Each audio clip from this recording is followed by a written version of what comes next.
বাংলাদেশ ও নেপালে সফল অভ্যুত্থানের পর এবার সরকার বিরোধী বিক্ষোভে উত্তাল ফিলিপাইন। সরকারি বন্যা নিয়ন্ত্রণ প্রকল্পে ব্যাপক দুর্নীতির অভিযোগকে কেন্দ্র করে রোববার রাজধানী ম্যানিলায় প্রেসিডেন্ট ফার্দিনান্দ মার্কোস জুনিয়রের পদত্যাগের দাবিতে নেমে আসে হাজারো জেনজি তরুণ।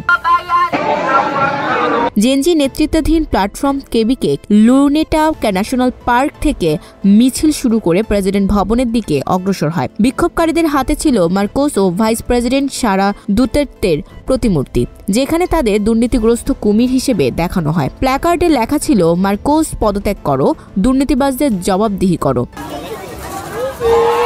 বিক্ষোভকারীদের অভিযোগ অনুযায়ী প্রেসিডেন্টের ঘনিষ্ঠ রাজনীতিবিদরা বন্যা নিয়ন্ত্রণ প্রকল্পের চুক্তি থেকে ঘুষ নিয়ে বিপুল অর্থ আত্মসাৎ করেছেন। অনেক প্রকল্প নিম্নমানের ছিল বা কখনো বাস্তবায়িত হয়নি। সাম্প্রতিক দুটি টাইফুনে 250 জনের বেশি মৃত্যু জনরোষ আরও বাড়িয়ে দেয়।